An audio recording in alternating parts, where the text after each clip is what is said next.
regia mi dice che siamo in video, siamo collegati anche con l'audio, quindi tutto ciò che diciamo può essere ascoltato contro di noi su Facebook e poi su YouTube.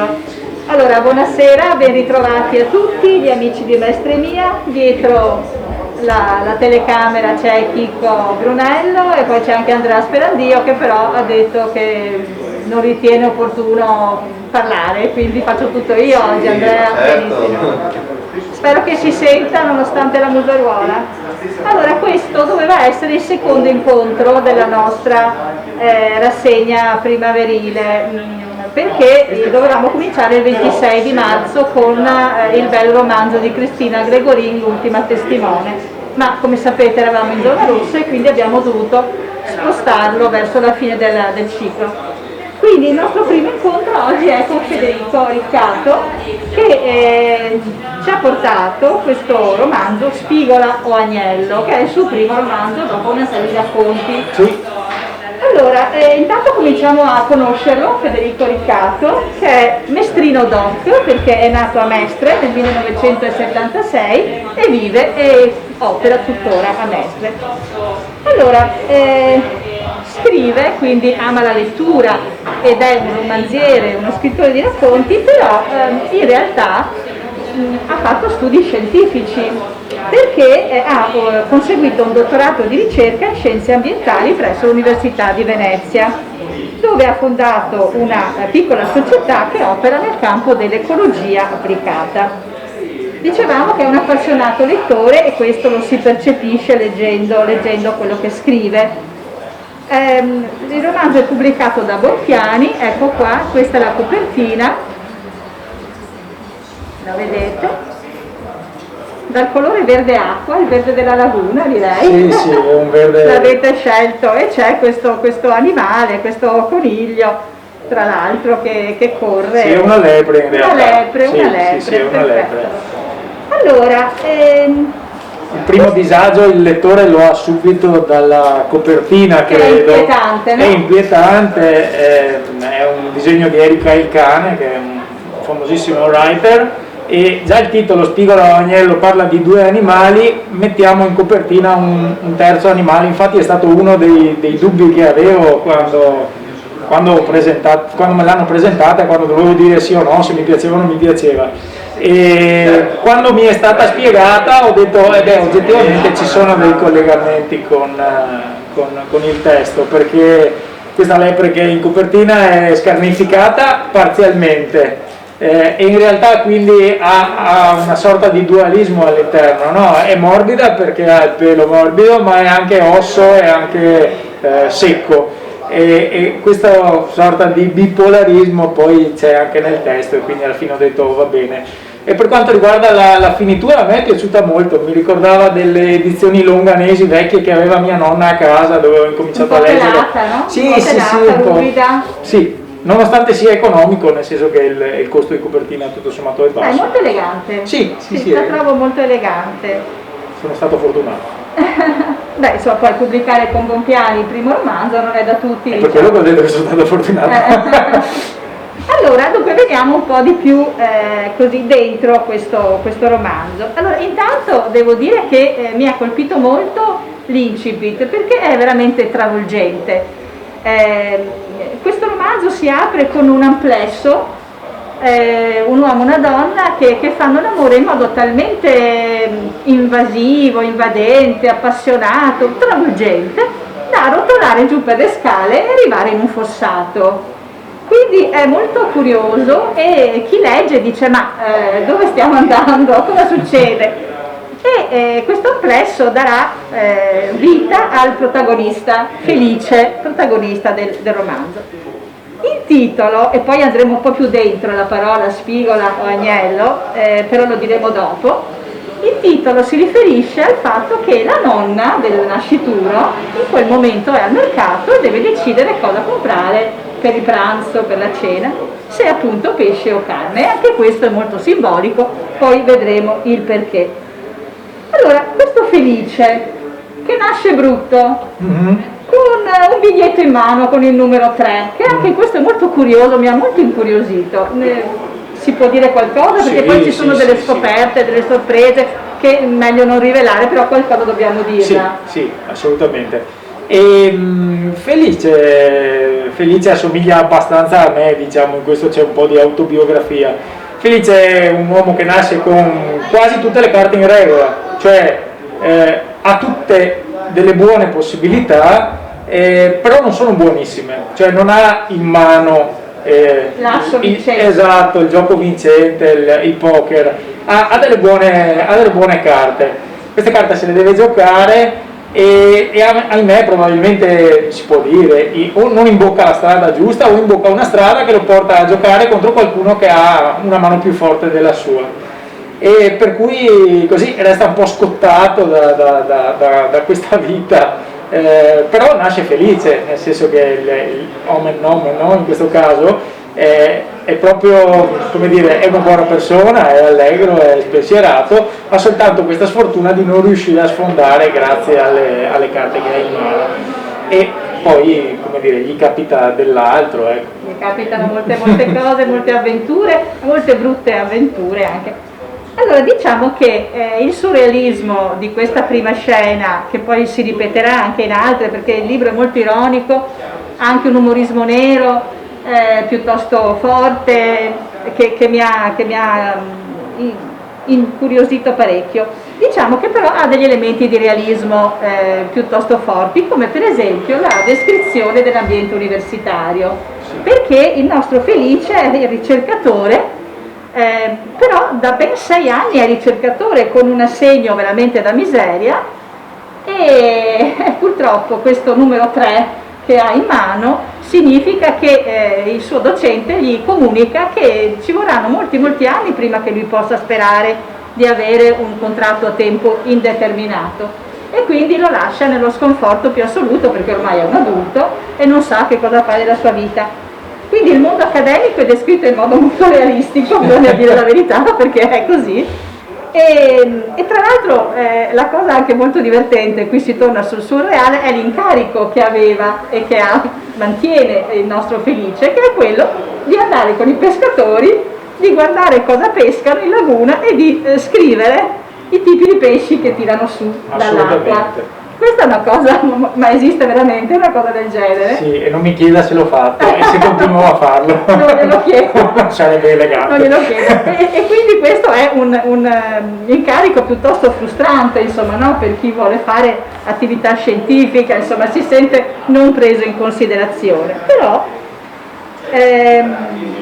questa specie di licenziamento in pratica, no? Che gli capita tra capo e collo, che viene descritto con l'immagine del treno, una bella immagine, è un uomo disteso su un binario, quindi ci sono delle metafore molto belle, delle similitudini interessanti, porta alla prima svolta, questa bisogna dirla, perché il povero Felice comincia a sentire una voce, sì, una voce che è quella di un certo Carmine, sì. Quindi entra in scena un suo, dopo capiremo, un alter ego, che è un po' alla Dr. Jekyll e Mr. Hyde, la sua anima cattiva in pratica. Sì, no? No, non è, sì, è necessariamente la parte ipotalamica, quella che reagisce senza tanto pensare, quella che un po' tutti abbiamo, che cerchiamo di tenere a bada perché siamo animali sociali, viviamo in uno stato di diritto, ma inevitabilmente in determinate condizioni a tutti penso capiti di perdere le staffe. E Felice, che è stato buono e caro tutta la vita, ha un momento di mancamento, appunto, diciamo proprio così, di perdita di controllo, quando avviene questo, come l'ha chiamato lei, licenziamento, anche se in realtà non c'è mai stata nessuna assunzione, perché lo sappiamo, all'università è così, si va avanti di contratti in contrattini, borse di studio e simili. E succede proprio questa cosa, nel senso che la perdita del futuro, o di quello che probabilmente lui immaginava come futuro, dà la stura a tutta una serie di eventi, oltre che a un lato del suo carattere che credeva di non avere, o che comunque aveva in qualche modo sepolto in maniera, come dire, profonda, ecco. Non me lo chiede mai nessuno, lo dico io. I due personaggi si chiamano Carmine e Felice. Carmine e Felice, quando ero ragazzino io, erano due fortissimi agonisti del canottaggio, ed erano i fratelli a Bagnale, non so se qualcuno di voi se li ricorda, che erano anche abbastanza diversi da un punto di vista fisico. Uno era particolarmente grosso mentre l'altro era più slanciato. Erano due nomi del sud, mi piaceva la cosa e quindi ho preso a prestito. Felice poi assomiglia un po' a Federico perché insomma alcune lettere coincidono e quindi ho fatto questo giochino qua, ecco, anche se in realtà non c'è nient'altro, non hanno nient'altro in comune se non la coppiata di nomi, ecco. Beh, allora questo gioco di parole, di personaggi mi dà modo di tornare sul titolo, no? Perché ecco, io confesso la mia ignoranza, non lo sapevo, me l'ha detto appunto l'autore durante un nostro scambio epistolare. La parola, cioè il pesce spigola, viene chiamato anche... Era chiamato dai latini lupus, ecco, perché è particolarmente vorace e quindi richiama al lupo. Chiamarlo lupo agnello sarebbe stato ridicolo il libro, troppo banale, un po' troppo banale. Spigola agnello, diciamo, è per addetti ai lavori, ecco, chi sa qualcosa di pesce sa che la spigola era lupus. È tuttora in alcuni dialetti locali, lova, lovo, il ponte dell'ovo, però lì può essere che fosse veramente il lupo quello. Non ricordo se in Spagna e in Portogallo è ancora lubigna e lubigno, quindi rimane l'associazione di questo pesce vorace e in opposizione c'è questo agnello, quindi il dualismo di questi due alimenti che sono quelli che sceglie la nonna proprio nel momento del concepimento del personaggio principale, sono poi i due latteri di carattere che escono fuori e emergono tra Carmine e Felice.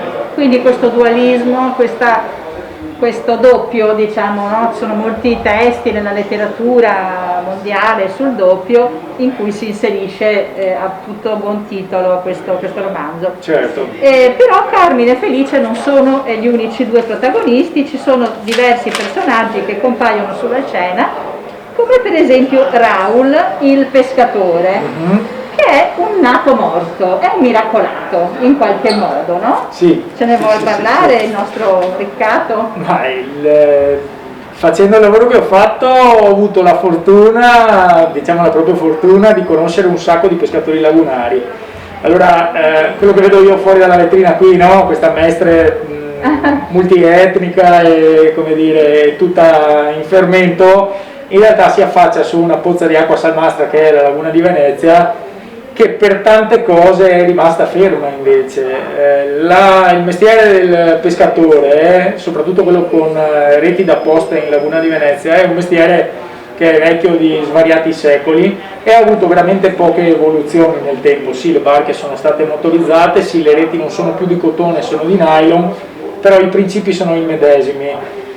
Il pesce migra dal mare verso la Laguna di Venezia quando l'acqua si riscalda e fa il viceversa quando l'acqua si raffredda. I cicli delle moeche, quindi del granchio buono che diventa granchio da fritto e della masenetta che migra, sono innati in questo bacino e purtroppo o per fortuna le persone che lavorano in questo ambiente sono persone fuori dal tempo e io ho conosciuto dei Raul nella mia carriera, alcuni se ne sono andati, alcuni sono ancora attivi al momento e hanno tutti caratteristiche abbastanza simili, sono persone di norma un po' taciturne, che amano andare anche in barca da soli, che si muovono a orari fuori orario, diciamo, che molto spesso hanno un rapporto intimo con la laguna che non è solo di pesca, ma è anche di caccia, ma è anche di muoversi in determinate condizioni ambientali con la nebbia o altre cose che fermano il resto della gente normale, compreso chi ci lavora in Laguna di Venezia,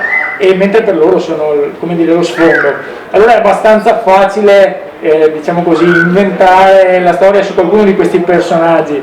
Raul mi è stato ispirato da un pescatore che conosco da tantissimi anni, che ha le mani enormi e che una volta ho visto infilare completamente fino all'avambraccio dentro loro la chiamano marna, una vascona grande di granchi, senza farsi né pizzicare né pungere né niente, dicendomi: "Oh, che belli che sono, quelli che sono".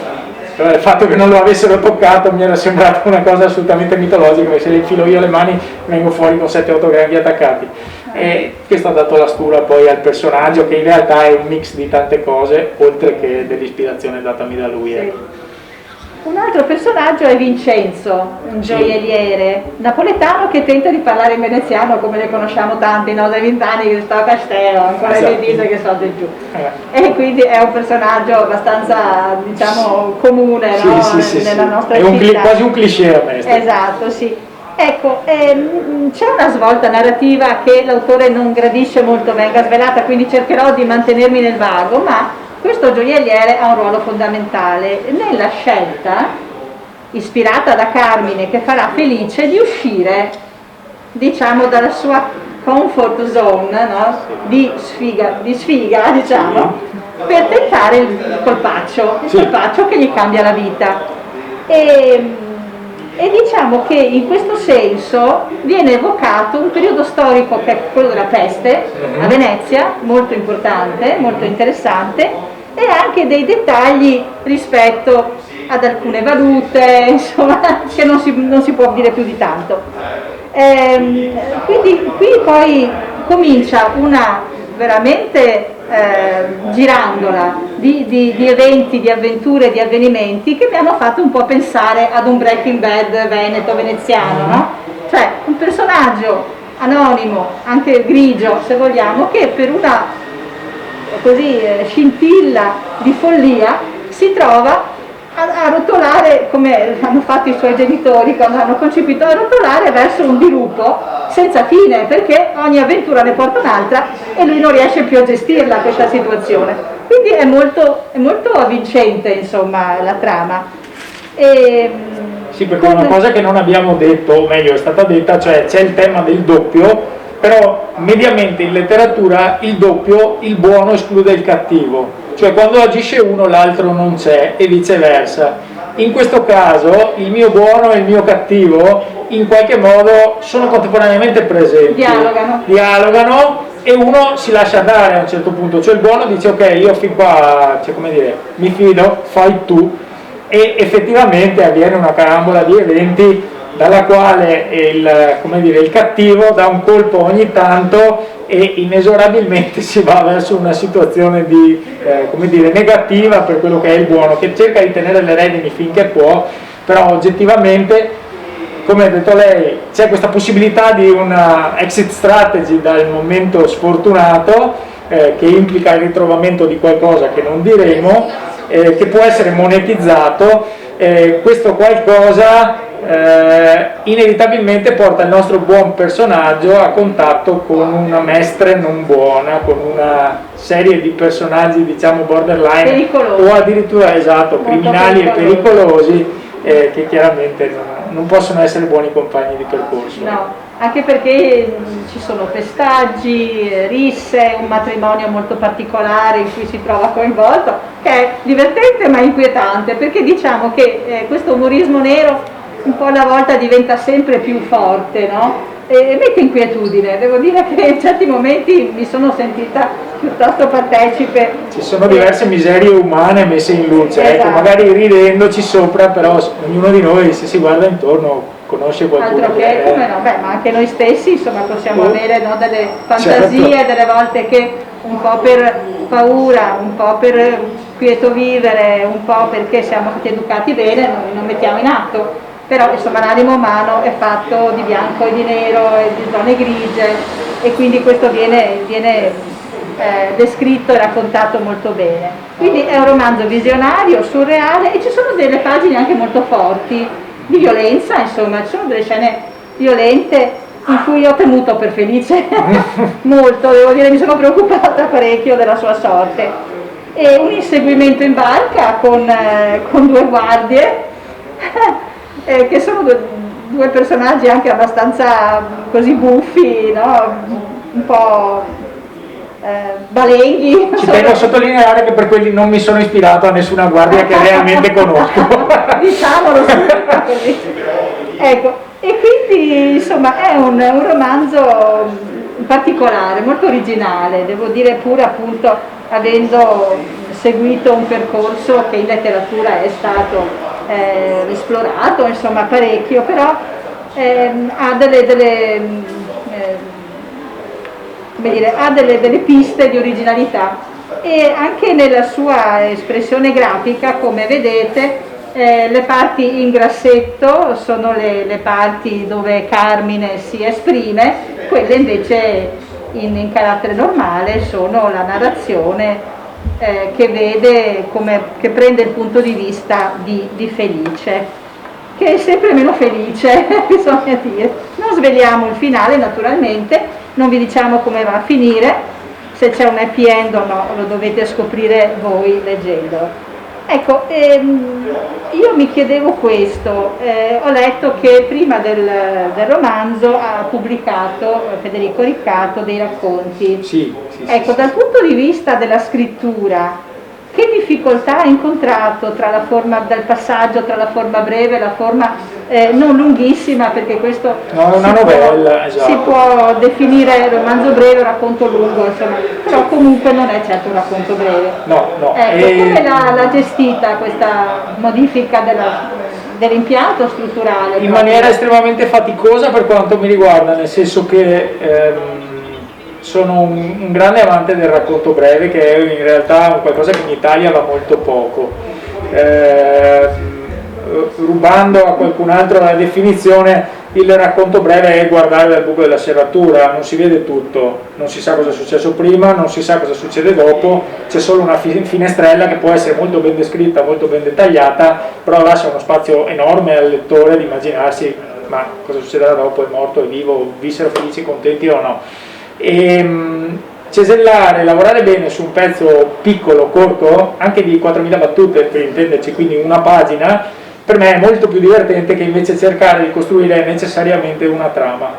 Quello che invece mi succede è che riesco in determinati periodi a scrivere tanti pezzi che poi inevitabilmente sono legati, perché la scrittura per me sgorga sempre da momenti di vita e in determinati periodi sono assillato da determinati problemi, per cui riuscire a trattare un argomento con eventi che possono essere inventati o comunque recuperati dal mio passato, ma che parlino di un qualcosa, in questo caso il disagio generazionale di un universitario, perché poi il tema, diciamo, sociale che c'è dietro è questo. Abbiamo un noir, come è stato detto, una storiella che tiene in piedi il racconto di qualcuno che non è riuscito a fare quello per cui si era preparato.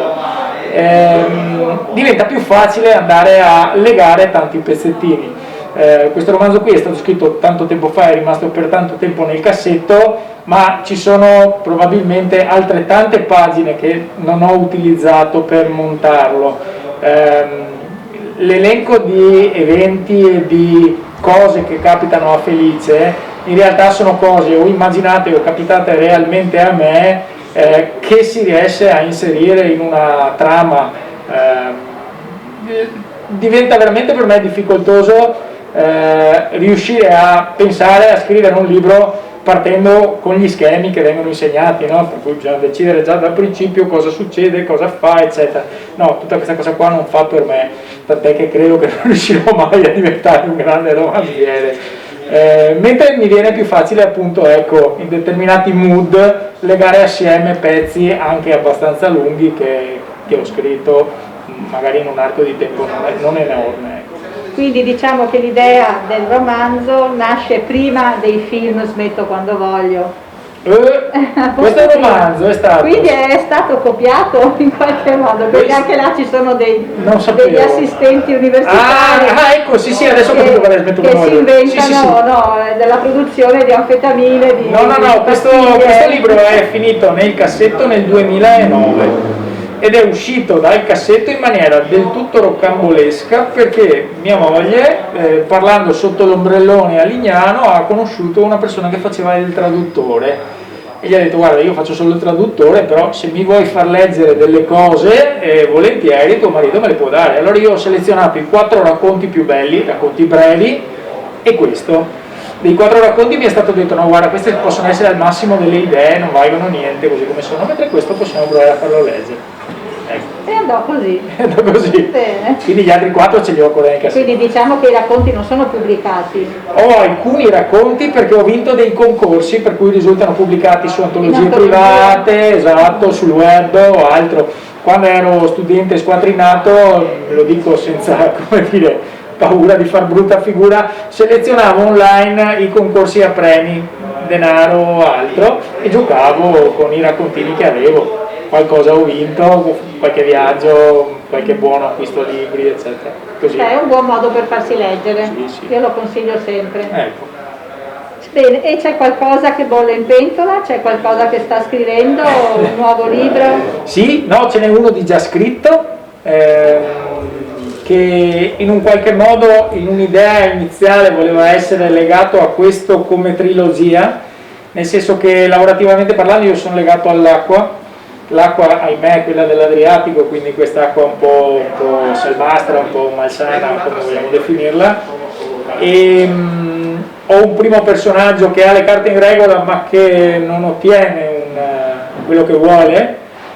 Ho un secondo personaggio che invece è uno scalzacani, assolutamente incapace, privo di doti, e dove invece la fortuna gioca un ruolo molto, molto valido e per cui le cose gli vanno bene. E poi una cosa che non abbiamo detto su questo libro è che i miei cattivi, come immaginario, non c'è nulla di razzismo o altro, sono gli slavi, perché per noi mestrini, o meglio per i mestrini di una certa età, lo straniero per tanto tempo è stato il balcanico, l'albanese, eccetera. E allora ho detto, bene, ci sarà un lato orientale dell'Adriatico di cui voglio parlare. Per cui ci sono tanti raccontini scritti che non hanno ancora una forma e chissà mai se l'avranno, insomma. Ho capito. Bene, quindi allora aspettiamo la seconda prova. Crociamo le dita che qualcuno lo voglia, perché in questo periodo di Covid gli editori non sono molto ben disposti, ecco. Invece guardi, io ho visto che le persone hanno ripreso a leggere. E ad ascoltare la radio. C'è appunto un nuovo trend rispetto a questi due modi anche di passare il tempo, di sentirsi meno soli, tanto che addirittura Saprà a Mestre ha aperto una nuova libreria indipendente che è il Giralibri in via Carducci, che ha aperto proprio l'anno scorso a ottobre-novembre in piena pandemia. E sta andando benissimo, quindi bisogna avere fiducia rispetto a questo. Io sarei ottimista. Bene, io sono un fruitore anomalo di librerie perché ho dei genitori bibliofili, per cui ho una cosa come 15.000 volumi a casa. Se voglio pescare un libro di norma lo pesco in libreria assolutamente dai genitori. Bene, c'è qualcosa che non le ho chiesto di cui avrebbe voluto parlare? Qualche aspetto che magari non abbiamo toccato prima di salutarci? Ma no, mi ha fatto piacere che abbia notato tra virgolette lo humor del testo, perché molto spesso viene definito un romanzo nero, una novella nera. Secondo me questa cosa un po', come dire, frena la lettura, nel senso che se uno ha voglia di qualcosa di leggero, eccolo, magari non va a pescare qua. Mentre ho sempre cercato di alleggerire e continuo a farlo, sia le cose estremamente intelligenti che poi alla lunga possono sembrare pedanti, e che quelle drammatiche con una boutade comica, alcune riuscite, magari alcune altre meno, però insomma non si può essere sempre ligi al tema principale, quindi ogni tanto c'è sempre un po' di... Ma le dirò che l'umorismo nero non sempre è compreso. Sono una grande stimatrice di Thomas Bernhard, che dell'umorismo nero ha fatto la sua cifra, e mi ricordo sempre che Antoniolo, sono andata a vedere una sua pièce con un Roberto Erlitz straordinario, eravamo io e una mia amica, ridevamo solo noi, nel silenzio totale della sala noi ghignavamo come matte in una storia che era drammaticissima ma che aveva dei tratti di comicità tragica assoluta, e ci guardavano come delle matte e dicevamo: ma perché non colgono l'umorismo nero di Thomas Bernhard? E quindi l'ho apprezzato, ecco, il suo umorismo nero l'ho apprezzato molto. Bene, allora io direi che possiamo salutarci. Io ringrazio molto Federico Riccardo, Spigola Ognel, Bonpiani del 2018, quindi non è recentissimo, però si trova ancora, io penso, e ve lo consiglio. Grazie di essere venuto al nostro incontro con l'autore. Andrea adesso si fa coraggio. Volevo intanto ringraziarti e veramente io non l'ho letto, me l'hai mandato il PDF, adesso penso di avere uno slancio in più, esatto, anche perché con Annalisa ti sei trovato molto bene, molto suppongo, bene, assolutamente. e abbia colto. Io ho letto la recensione che è stata fatta da Annalisa e prima di me l'ha letta mia madre, perché io ero in barca, non mi ricordo più, mi è stato mandato il link, l'ho girato a lei. Sta sicura, ti ha fatto una recensione bellissima. Non ho ancora letto, non le ho ancora detto niente, guarderò appena posso qua. Allora, diciamo che questa recensione è uscita su E-Nord-Est, che è una rivista online diretta da Vitalis, da Edoardo Vitalis, che appunto mi dà uno spazio settimanale dove io e Francesca Brandes, che avete conosciuto qualche settimana fa, pubblichiamo recensioni anche di autori, diciamo, a chilometro zero, ma non solo. Bello. Prima di salutarci volevo darvi l'appuntamento per la prossima volta. Il 23 aprile avremo Vittorio Piero Bon con le sue ecosfide, quindi parleremo di nuovo di ambiente, di ecologia, di riscaldamento globale, però con un approccio molto ottimista e positivo. Questo mi è piaciuto molto anche di questo libro. Ecco, poi il 7 maggio avremo Panzavolta, Claudio Panzavolta, con un bellissimo romanzo. Il 21 di maggio avremo Vettorello con un libretto molto divertente collegato ai social, e poi il 4 giugno Corona Virando, un tema molto attuale, e poi recupereremo la Gregorin, Cristina Gregorin, sempre a giugno, vi dirò poi la data, con il suo L'ultima testimone. Grazie a tutti e alla prossima. Grazie Federico. Grazie Federico, di nuovo veramente un ringraziamento speciale a te e anche ad Annalisa, e volevo mandare un saluto a tutti coloro che ci seguono del gruppo Mestre Mia e chiaramente un grazie agli amici di Abitare 3, dei fratelli Trevisan, dove noi siamo ospiti. Ci troviamo infatti in questa sede di Corso del Popolo 95 e vi invitiamo a passare a trovarli perché sono delle persone deliziose. Grazie ancora, buona serata a tutti, grazie. Grazie.